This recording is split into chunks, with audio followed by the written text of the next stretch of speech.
leadership. Sorry for the delay. As you know, when we're actually tuning live, sometimes we're having actually technical issues and we experience more of that. So I do apologize for the delay. So good evening, everybody. My name is Alexandra Kraleva, and tonight I have an absolutely fantastic pleasure to welcome Alia Fardous, our academic administrator, one of the greatest women within the college, with more than 18 years experience in the private education. So with her, we're going to talk tonight about what is making women actually fantastic leaders and women in leadership. So Alia, welcome tonight to this event. Thank you, Alex, for this great opportunity, and it'll be lovely to talk about a very, as you said, a very controversial topic, definitely. So I'm going to start, Alia, with my first question. What makes a woman a good leader, and do female leaders actually make a difference? What do you think about that? To me, what makes women a good leaders? Leadership in women is nothing new, and if you look back into history, you know, thousands of years back, you will see and you will find that women have been great leaders within their communities, within their tribes. They have been leading a lot of people, and of course now, you know, it's getting better. So I think the important thing is when you're trying to be a leader as a woman, of course we all know that the lots of you know, leadership roles are, you know, male dominated, should I say. Of course that's now improving. So I think the most important thing is to be you, to be your personality, rather than trying to be somebody else, or you've seen, you know, men acting in certain ways as leaders to not have an aggressive approach, to be empathetic really, and to be your own individual person. Show your strengths and use your characteristics and strengths in your leadership role. And of course, you're saying, do women make great leaders? Well, we have lots of examples in the current, obviously, times now. We have the likes of Angela Merkel, we have Jacinda Ardern, we have Michelle Obama, we have Baroness Varsi, Malala. You know, they are women from different backgrounds in different roles in leadership, but they show empathy, they show kindness. You know, they don't have a very aggressive sort of leadership style. So definitely, yes, I think women make great leaders. That's absolutely great. So you share some of the traits actually, but could you please discuss a little bit more into detail which exact traits matter most when we're talking about leadership? What is the role of actually being ambitious? It's difficult for women actually being ambitious nowadays. What about being intelligent? How we're gonna actually define intelligence in women leadership? What is the role of honesty? Because it's another controversial thing when we're talking about women in leadership. I think in leadership in general, and it's not just basically down to women in leadership, leadership in general, regardless of whatever gender you are, I think it's really important, first of all, as you said, to be honest. Honesty where you can portray your honesty to others and others start to trust you, and that's where the relationship between a leader and those working with a leader start to have positive reactions to that. So I think honesty is definitely the most important trait. You're talking about intelligence as well. And sometimes you do see leaders who actually show confidence, and it's almost like they show confidence because they think they know how to do the job, but do they really have the competency, the ability, the talent to do the job properly, correctly, and to their best ability? So I think intelligence is really not whether you're a male or a female, not really whether what you look like or what you wear. It's what's between your ears, basically. It's how you use that muscle, that organ, to do the best that you can as a leader. But also important, as you were mentioning, was ambitious. Yes. And sometimes it can be quite difficult for women to show that ambition if they've been working a long time and they haven't been recognised for their work, for example, so that might demotivate them even, so they can lose the ambition. But I think ambition, it starts from an early age as well. Yeah, it's something that you have to have inside you, and if other people recognise it and you're recognised within an organisation, then your ambition grows to do better and better in the future. Organisation, definitely. You have to be a very organised person, and also to all very... the students, sorry, Yeah, to all no the students listening and watching us, being organised is something really important for you to succeed. Absolutely. Because as a leader, you've got many things to do, you've got many tasks to do, you've got many people to lead as well. You've got to get the best out of people, and that's the job of a leader, basically, is to, you know, help others. You're not in competition with anybody. You're not trying to show that you are better than everybody. You know, leadership means knowing other people's traits, getting the best out of those traits, and getting those people to work getting the best out of them, basically. So in that case, does the leadership gender actually matter more in certain kind of industry? What do you think about that? Of course, I mean, if we look at certain industries, yes, you know, we cannot deny that gender. Some industries are obviously more gender dominated. So, for example, for engineering and politics, construction, finance, for example, you know, we see in the sports industry, for example, they are, yes, more male dominated. And again, for the careers such as health and social care, teaching, for example, customer services, HR managers, you will see that they are more female dominated. Those sort of, you know, careers require soft skills, you know, which women obviously have. Empathy, being able to listen to people, which is why maybe a lot of women are going into those areas and actually do better in those areas. But like I said, it doesn't really matter who you are, whether you're a male or a female. It's how well you use your ability, your talents, your intelligence to get where you want to be. And we can see that, yes, there are more females coming into more male-dominated some areas and succeeding. That's lovely. So you've mentioned a little bit earlier that empathy is some of really important qualities. So what else actually women as seen as leaders they can bring, especially to the higher education? In higher education, I think what's really important is not the leaders that are there already. It's the diverse background of those leaders.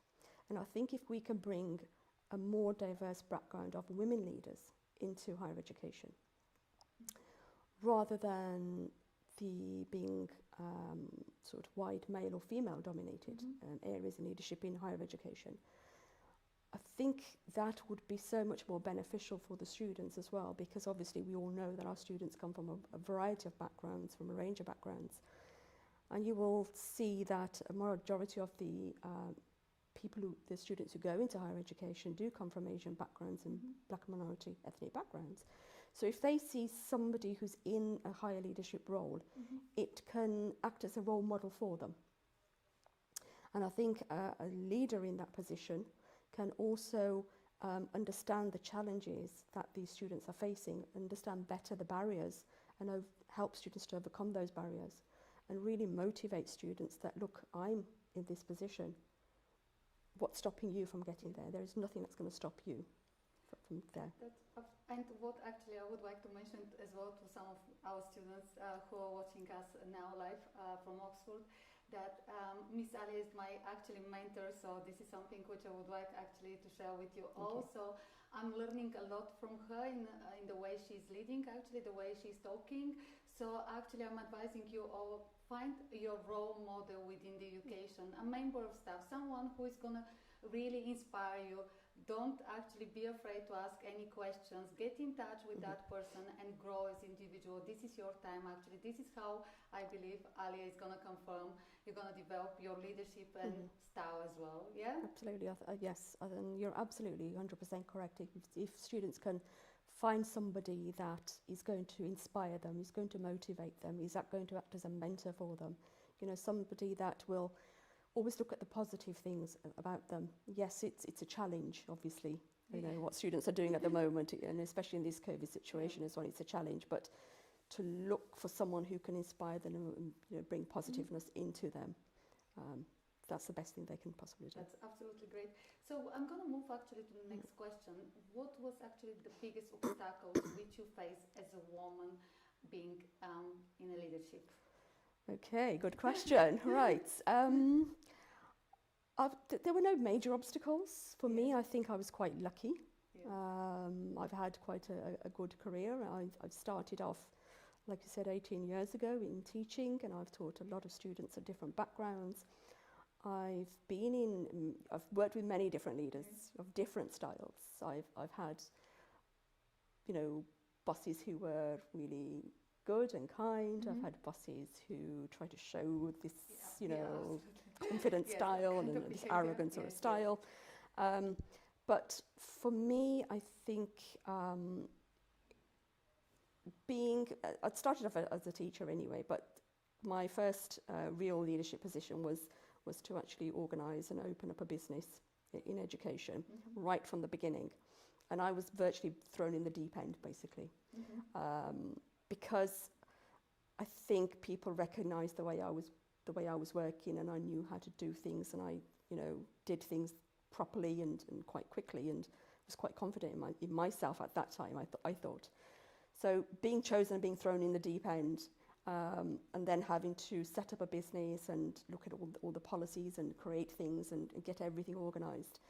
It was a challenge for me. It was difficult, I must admit, but I was grateful for that opportunity. I think if you don't take a chance like that, I could have been probably something else, somewhere else, still in, doing what I've probably done so many years back. So I've learned new experiences and things like that. And like you're saying, leadership, the people who lead you make a massive difference. And I can 100% say that here at Oxford Business College, we have two absolutely amazing leadership styles here. You obviously know that as well. So Mr. Simrace, this is one of you, and Mr. Savar, this is another leader, which both of them, they're absolutely great. And can you describe them as transformational leaders? Because somehow they're transforming the organization in a way they're leading, and they're quite supportive as well. Very supportive indeed, definitely transforming the way. If you see their leadership styles, you mentioned Mr. Asim's leadership styles. Mr. Asim's leadership Mr. Sarwar, who is the owner of Oxford Business College, their leadership styles are so motivating and inspirational. They, as I mentioned before, it's trying to get the best out of people and involving people at every sort of stage.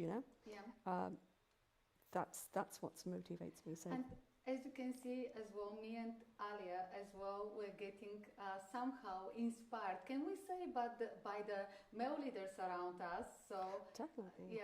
Female leaders, they could be inspired as well from the male leaders around them. So we can work as a part of team. But however, I would like actually to move to the next question, which I believe is quite controversial. And not many people, they're going to actually go and ask you, but what barriers you as a Muslim woman actually you're facing today in this quite competitive environment, and how actually you can meet actually these obstacles, because it's really important. For example, we're having a lot of students who are coming from different kind of backgrounds.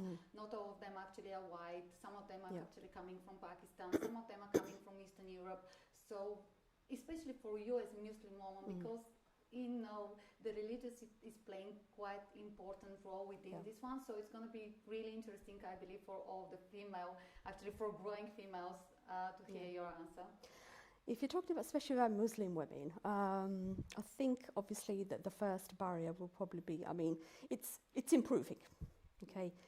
Muslim women, they want to do good. They want to do their best in education and work as well. That's a definite positive. But for some young women, it's a cultural barrier still. It starts from quite a young age. When you're not really inspired to do well in education, or you're not encouraged to go into higher education, for example. That sort of when you think, okay, I'm just going to do my education and that's it. There's nothing beyond that for me, perhaps. So a lot of women, not women, but young girls are being pushed back or remained back in that state still. Okay, unfortunately, absolutely.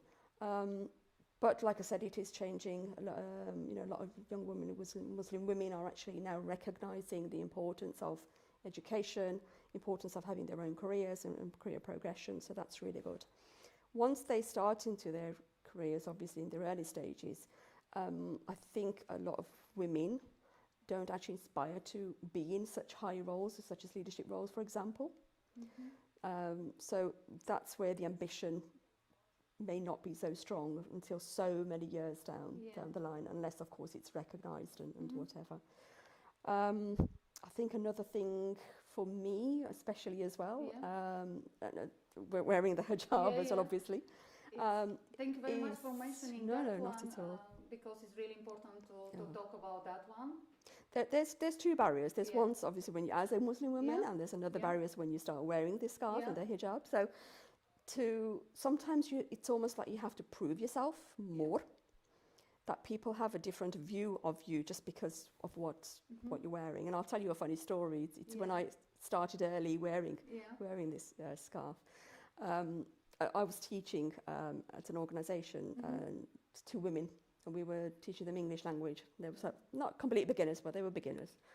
And I was a new teacher there in the organisation, and my class walked in, and somebody walked and stood by me, and they said, "We didn't expect to see you. We wanted to see a white English lady, a teacher." And I thought, and I for a moment, I just thought, okay, but you don't know me. You don't know my ability, my talent, my intelligence. You're just judging me from the way I look. Yeah. And by the end of obviously the whole English sort of course, they were so proud and so relieved that they had, me to teach them. I mean, I'm not boasting, obviously, but this is another barrier as well, definitely. But also, I think sometimes social barrier stops women from social interaction, stops women from going to certain jobs, to certain places. We know that obviously in an organisation there's always the opportunity to socially interact outside afterwards, and normally you're offered to come to bars and pubs and restaurants and things like that. And as a Muslim women, we're not so comfortable. It's not what we're not allowed to, but we're not so comfortable in that sort of environment. And so I think people might think that, well, she's being a bit, I don't know, snobby, or she doesn't like us, or she doesn't want to interact with us. And that's obviously not the case. It's people understanding who you are and where you come from. So that's really, really important. Another thing which actually I would like to discuss with Alia tonight is something which I believe is really important for the women, and it's another, I think, quite controversial, and it's really important me and to ask actually Alia about that, because Alia is a mother, I'm a mother as well. So is it a family obstacle for female leaders to achieve their dreams, to progress within their career? So what do you think about that? Good question again. So you're asking whether family is an obstacle? Yeah, having kids? To an extent, it depends. Yeah. It depends on the support that you are provided, or the support that you have. As you said, you're a mother. I'm a mother as well, and I've been working most of my life, as probably you have, since you've had kids as well. So I think it depends on the support you get. I mean, I've been very lucky. I've had a lot of support from my family, from my parents.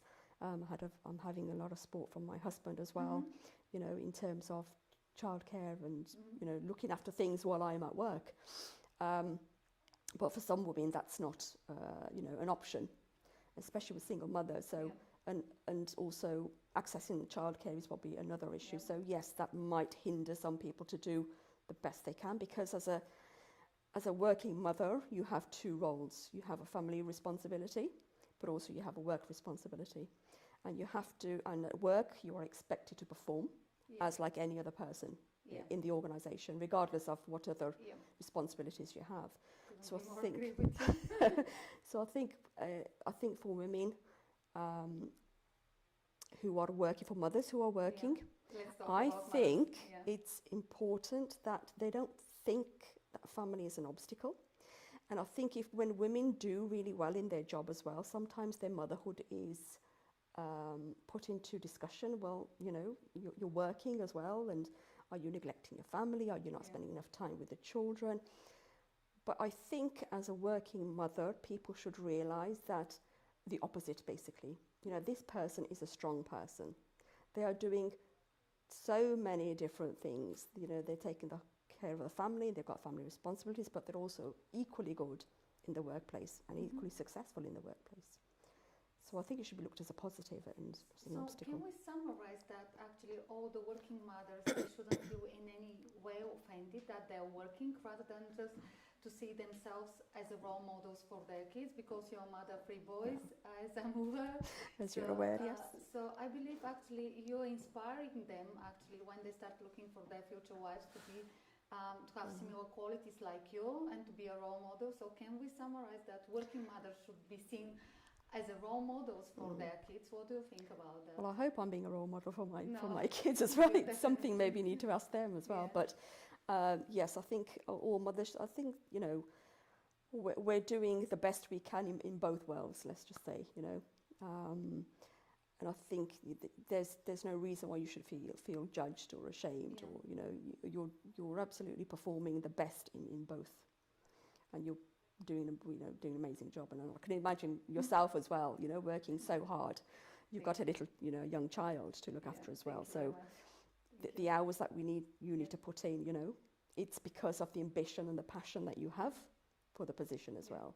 But that doesn't mean you're not looking after your child, you know, neglecting the child or whatever. Yeah. So we make actually Alia is making me think maybe to organize another event and talking about mothers and working mothers. But anyway, this is going to be if actually only the public is interested. So Alia, unfortunately, we're coming to the end of our talk. I promise you guys that we're going to have another event with Alia. So which is the most prominent widespread actually gender discrimination which you faced in your career as a female leader, especially as a female leader, up to the date? Probably that example that I gave you about the teaching. I mean, that's the probably the most. I wouldn't say it was bad, but it really makes you think.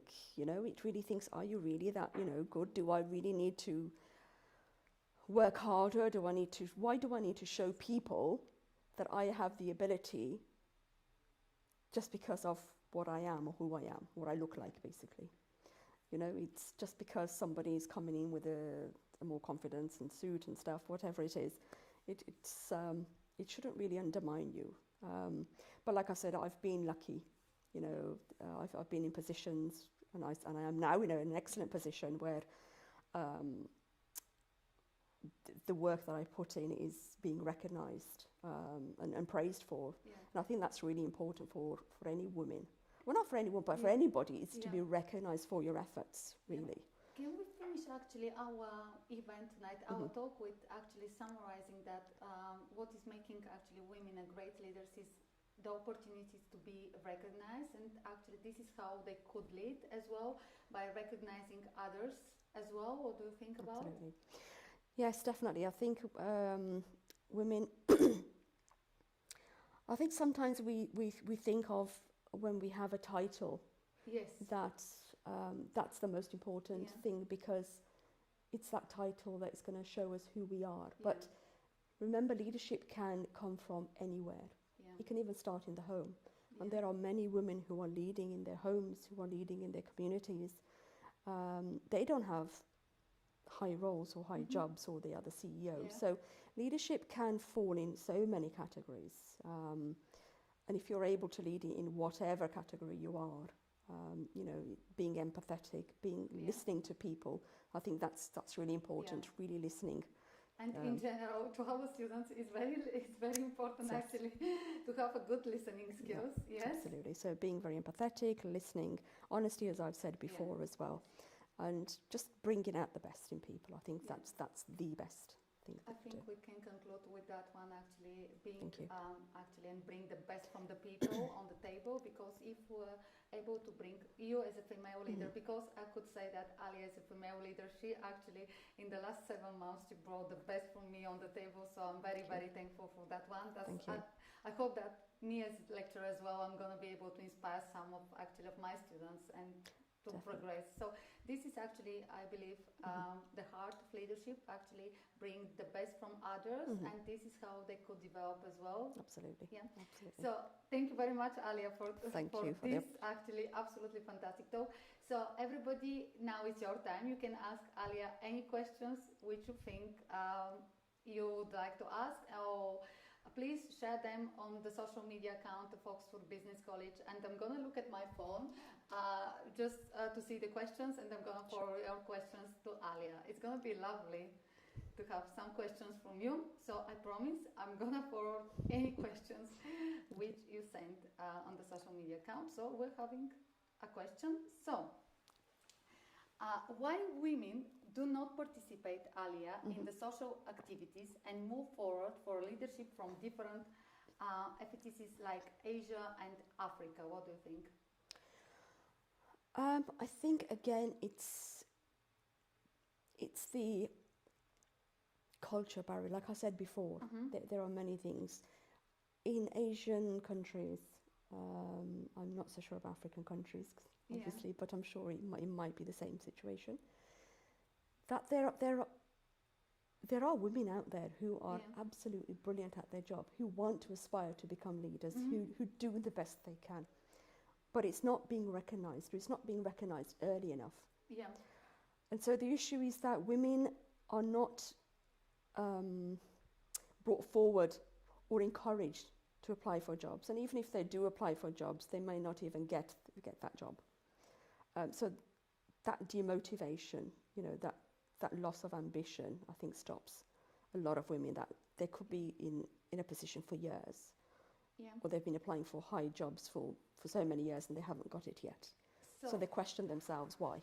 Can we say in that case that it's really important actually women to be ambitious? So it's ambitious, yes, definitely. Yeah. But I think it's also down to others as well to recognise their ambition, to promote it, to get to promoted. encourage them. Yeah. Sometimes, women think that if I put myself forward, am I really good enough to do this job?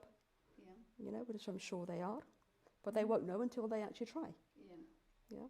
Absolutely. We're having a question coming from Rosina Abbasi. Rosina is one of our lovely students. Yes. Hello, Rosina. Nice to see you tonight here. So Rosina said, actually, for that question to you, Alia, that she said, I'm a mother to 5 children, working and studying. Yes.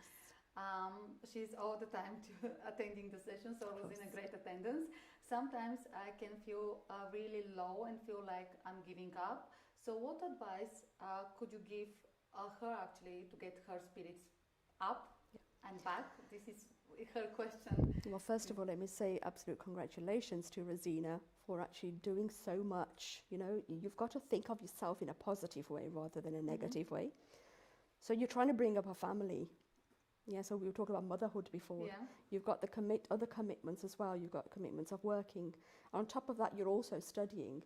So really think of that in a positive way, that you are able to do all of those things at once.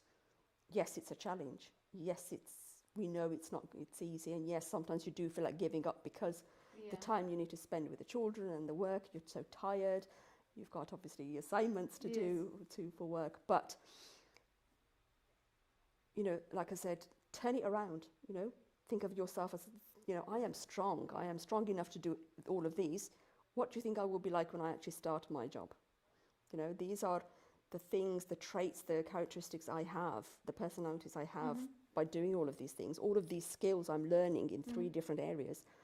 Can you imagine what she will bring into her career once she finishes? Absolutely.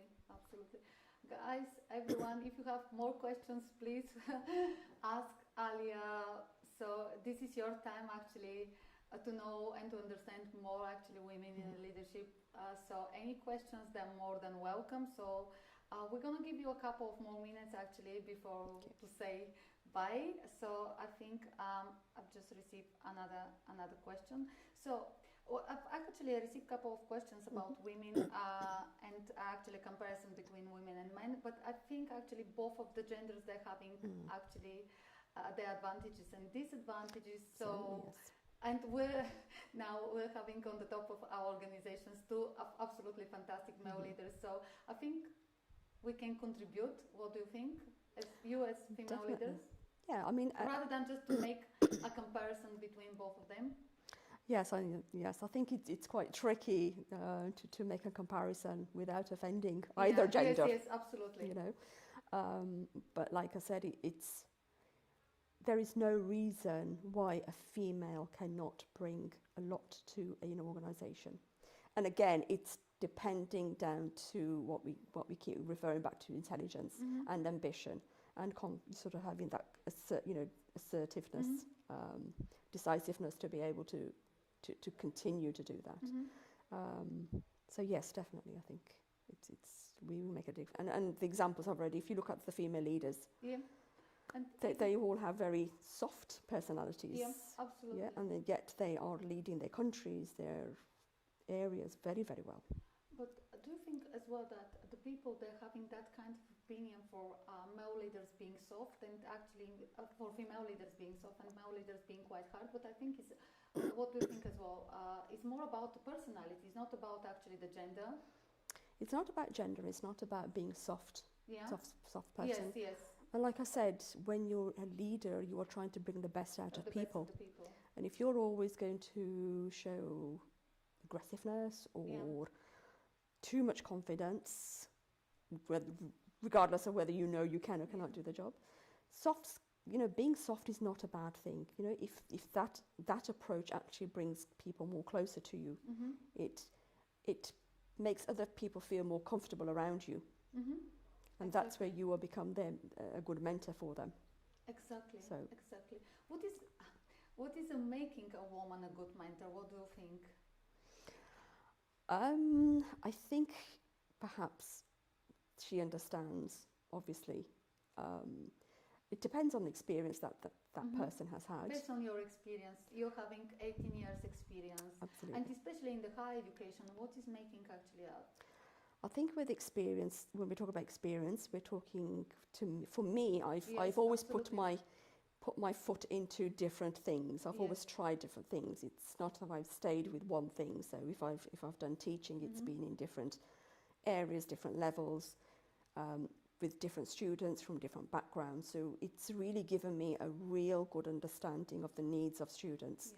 And especially when it comes to foundation year students, you know, I've worked with so many students at different levels and different needs and requirements. So I understand what their barriers are and what obstacles they face, and you know what's stopping them. It's lack of confidence. They think they don't have enough good English language, for example.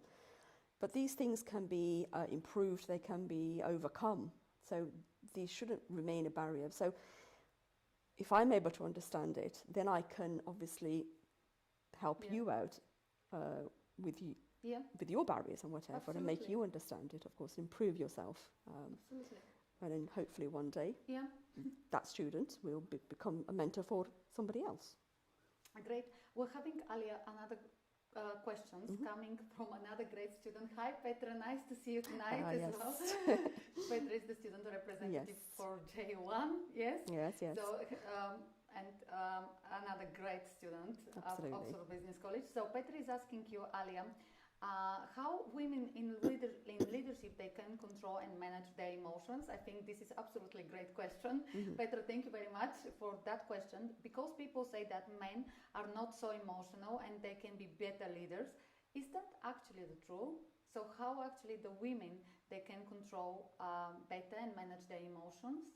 And do they need actually to control their emotions? What do you think, I think not, because empathy is such a strong characteristic to have. If you're empathetic with people, you understand their feelings, you are in connection with, with their feelings, you understand what they're going through. And sometimes the person that is working for you, who is under you perhaps, needs that. You know, they don't need somebody who is always, like I said, quite loud, quite aggressive, or whatever sort of leadership style they want to show.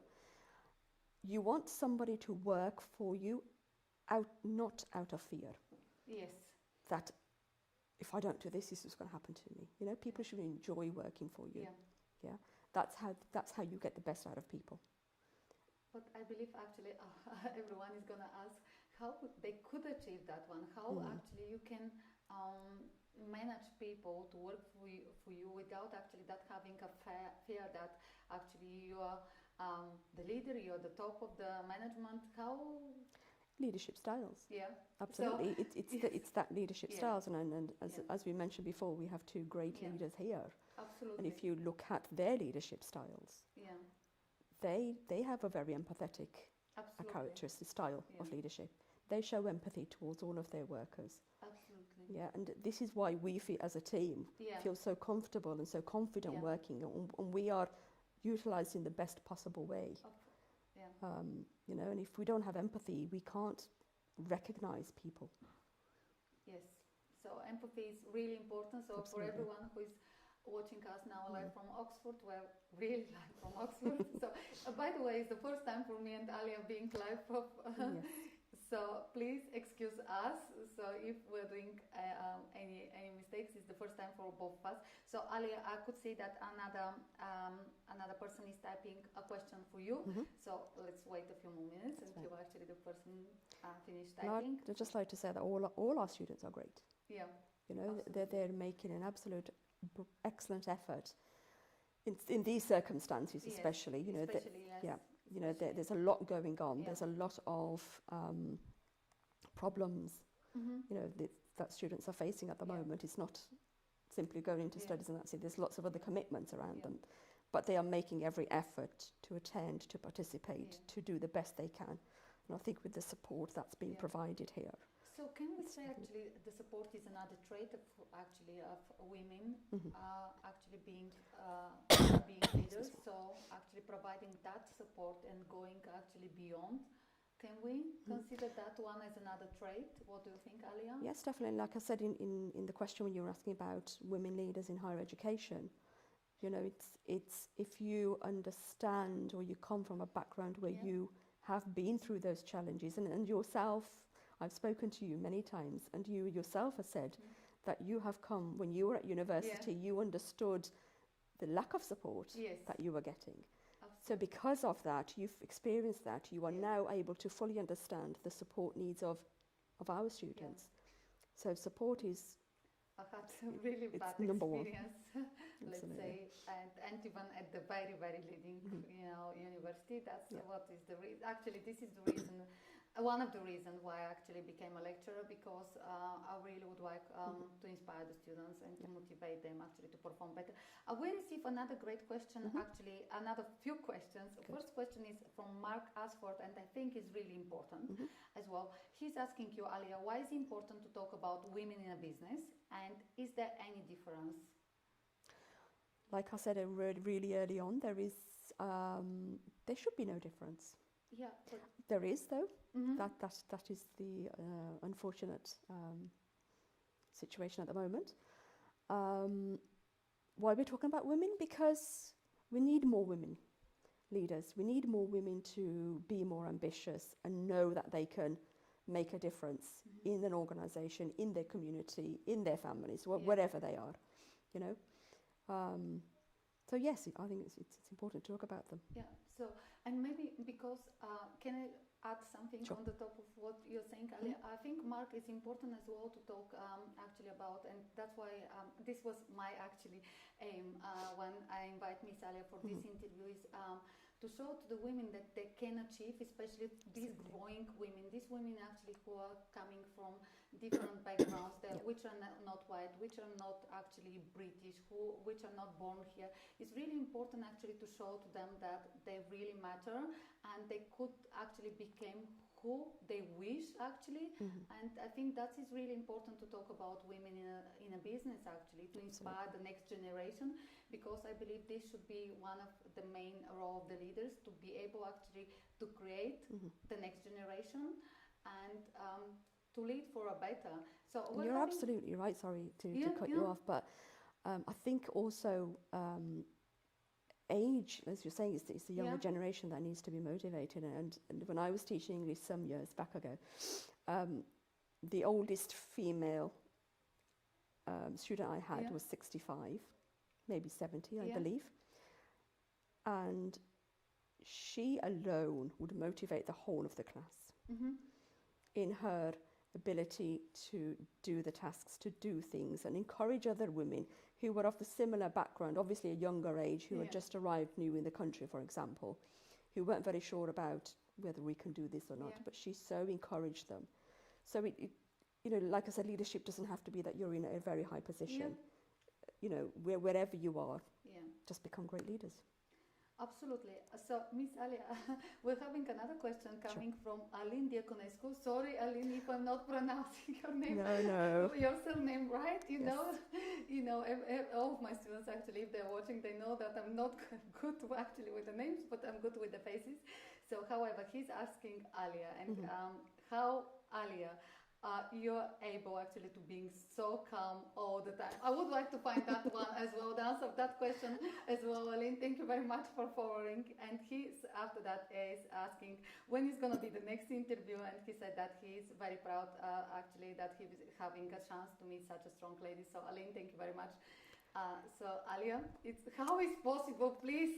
Thank you. This kind of secret of being so calm all the time. About secret. But Alan, yes, Alan's an absolutely brilliant Yes. student. He is so positive and so motivated in what he does. So thank you, Alan, for that question. Remaining calm, I think... hard question actually. How do I remain calm? I think that's just one of my personalities, my characteristics, because even from an early age, when I was young, you know, coming from a family of 3 brothers and having 3 boys and stuff, so it's a very male-dominated. But my parents instilled the importance of education in us, and I was almost brought up like a boy, I would say. Yes, you know. And there have been situations at work or, you know, wherever they have been, but I don't let things get to me. I don't keep them inside. I don't try to let people affect me so much. Yes, of course it hurts, you know, when people are trying to put you down or saying you're not good at this or you're not good at your job or trying to find fault with you. But that's my natural characteristic. I just don't let people bother me so much. It's at the early stages of my career, yes, I felt that I had to prove myself all the time. I've got to do this. I've got to show them I can do this. But now it's the lesson which I'm learning as well, as you can see from my mentor. It's now turned the other way around. That within me, I know what I can do. I know the challenges. I know the things that people can give me, and I know I can do them. Or if I can't do them, I think of it as a challenge. So I think it as a positive. So to me now, I think I don't have to prove to people. I've proved it enough to myself that I am able to do this. Other people around me have been working with me. That they know, they've recognised the person that I am and how I work. But I think if you have a calm, and again, it's one of the leadership styles of women, empathetic. And of course, understanding, like I said, from what the students needs. Without that calmness, you know, without that understanding, you can't help anybody. Exactly, and employees needs, because actually we're working with a lot of other actually people. So we're having another question from our lovely colleague Philip Meyer. Philip Meyer is one of our lovely lecturers. He's teaching business. So Philip, thank you very much for joining us as well tonight. It's very kind. So Philip is asking you, Alia, what do you think about positive discrimination to get more female leaders in senior roles? Positive discrimination. A tricky question. I don't really know. Honestly. I think. Do you think that actually positive? Can we actually see the positive discrimination as something which actually is stopping women in a way, because everyone is so positive towards them, and actually this is not making actually them possible to achieve their goals? What, for example, is stopping somehow because everyone is so kind to them, but Philip, could you clarify, please, for us? If we're talking about, if that's the understanding of positive discrimination, is that somebody is always being told they're good and they're this and that. I think the person within themselves needs to have the confidence that, yes, I am good enough. And I think that's good in a way, because a lot of times, you know, women don't have that confidence in them at all. I mean, obviously there are women out there who do, but obviously it depends on the background that you've come from, so that confidence may not be there. So to encourage them in a positive way, that can't be a wrong thing. That can only be a good thing, you know, and that can only lead to them performing their best or performing better than, because they think, you know what, people appreciate what I do. If people are appreciating the contribution I'm making, whether it might be a small contribution, but being appreciated and recognised for that, it grows up to better things. Absolutely. So, dear all, actually, we're having another 5-10 minutes until to the end of this actually lovely event, because Miss Alia, she must drive back to Birmingham. I'm going back to London as well. As you know, we're mothers as well. So if you have any questions, please forward us. And I'm going to give you a few more minutes, and actually we're going to say bye to you all.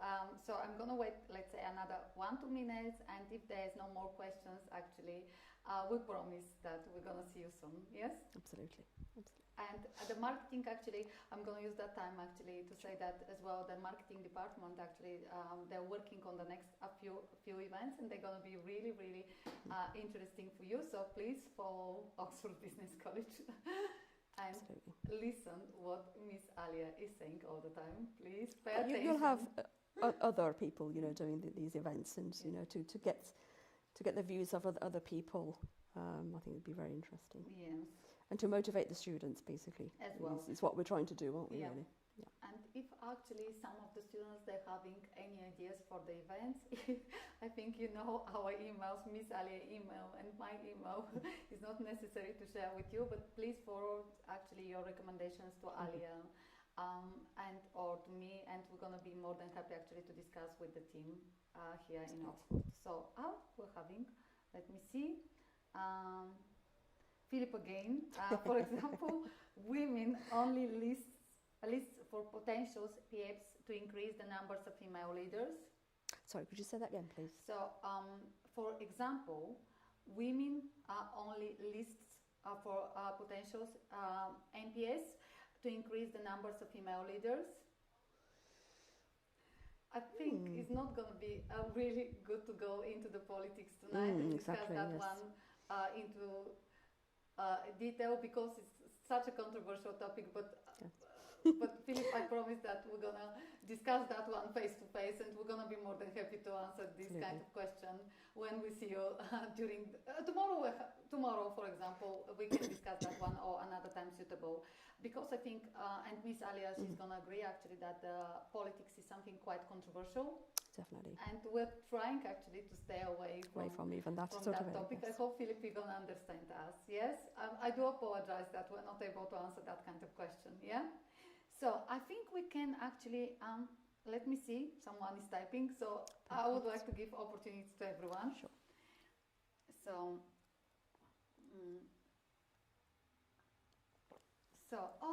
I think we're going to finish with that question actually, because I think it's really great question actually for us to end this kind of event. So how this question is coming from Unai. How do you make your family proud? Right. Thank you, Unai, for a brilliant question. Yes. It's working hard and showing them that hard work does pay off, but it's also taking time to be able to do both things, to look after the family, to look after the house. You know, obviously the mothers' our responsibilities don't end, and they don't. You know, they start on a very early date and end on a very end date. But it's being with all this experience and the position, you know, the increase in the different roles as you've been going throughout the years. Working hard, obviously.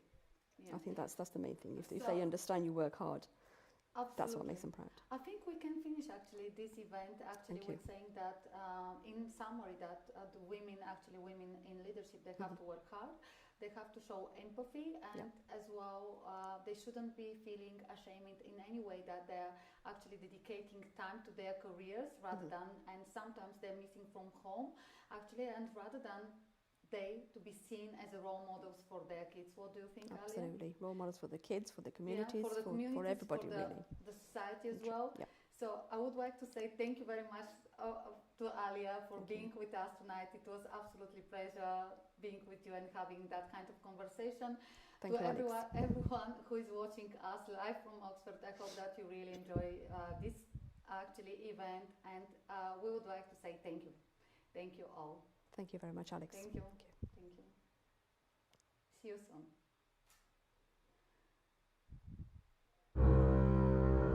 In the history of business, we have had women who, even though affected by discrimination, unfair wages, and the stigma of being not equal to men, became icons in our society.